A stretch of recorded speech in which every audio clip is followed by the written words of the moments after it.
What's up, everyone? Back for another beer review, and today I'll be reviewing yet another beer from the Fox Farm Brewery, and they're out of Salem, Connecticut, and this is their Tussle. So they're calling this one American Pale Ale. Comes in at 5.5% alcohol by volume. No IBUs listed in time of review. This can is just under 1 month old. I want to give a huge thanks and shout out to a very good friend of mine and viewer of the channel, Steven, for picking this one up from the brewery for me. So big thanks to him for this beer.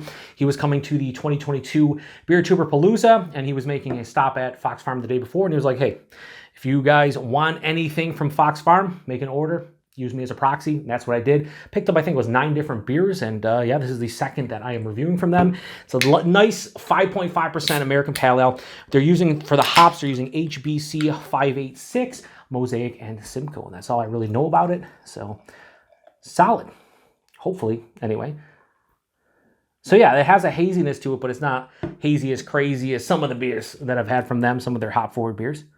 But yeah, that has a nice haziness to it, a little bit darker. Definitely looks like a hazy, old-school American Pale Ale. It has that, like, that deep orange color, like honey orange color. Again, murky, turbid, can't see through it. Finger of this off-white, super creamy-looking head. Yeah, plays the role of American IPA, although we'll say or American Pale Ale. We'll say a hazy American Pale Ale. It's good nose.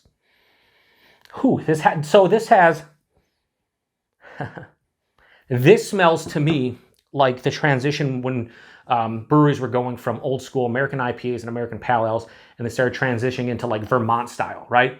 Kind of the old school New England style, where you started getting more of that juicy kind of hop character, not as bitter, not just citrus and caramel and pine.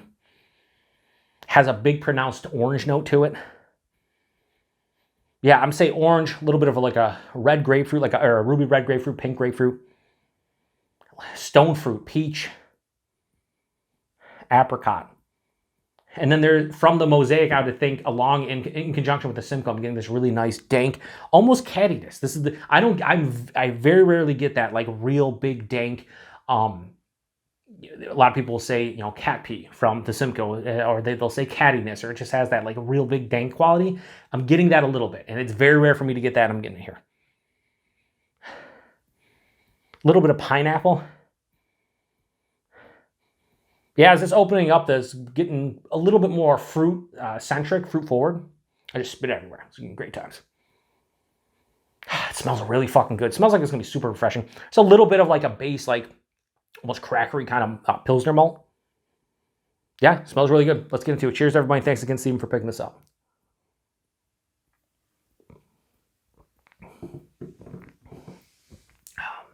It's nice.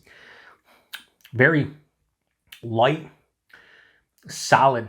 Kind of reminds me of the Lux I had recently from Bissell Brothers, but maybe not as impactful, not as complex, not as like punchy in the face in terms of characters. This is more like a subdued kind of feel, but it's really nice, super drinkable. Body's like lower side of medium, higher side of light. I'd say more low medium than anything. At 5.5% is fine. The mouthfeel, well, it has a nice smoothness to it, a little bit of creaminess. This is a little bit more carbonated than I anticipated, but again, they're not saying it's a hazy Pale Ale, it's American Pale Ale, so looks can be deceiving. This has a little bit more of an old school kind of feel to it, right? Spritzy on the palate, effervescent, dancing on the tongue, but it's not like overly carbonated. It's just kind of old school with that mouthfeel. It's fine. The taste, nose kind of followed suit, about 80%. There's a big like orange tangerine kind of feeling at the front, and it's more like the entire fruit. It's not just a straight tangerine or orange juice. It encompasses the pith, the rind.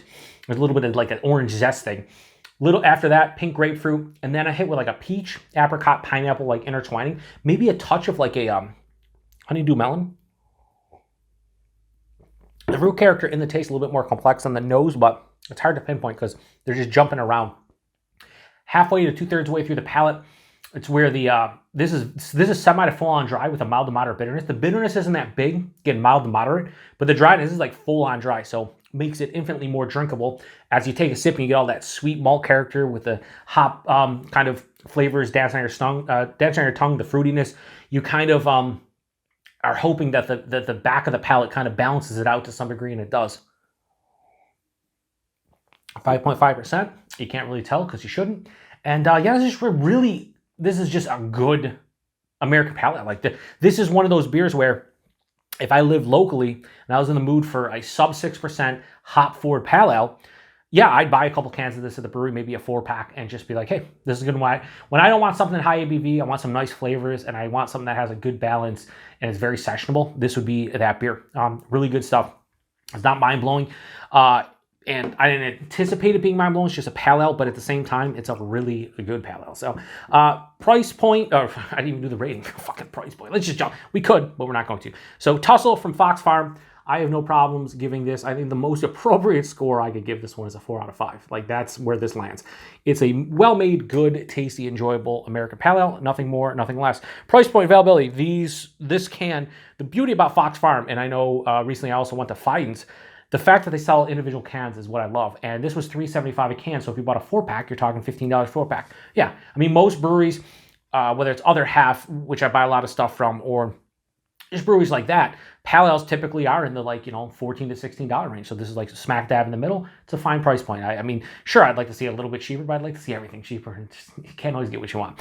And availability, pretty sure Fox Farm is only at the brewery, so brewery only. But if they do get any distro, it's probably not that far. Again, Steven picked this one up along with others for me, so again, huge thanks to him.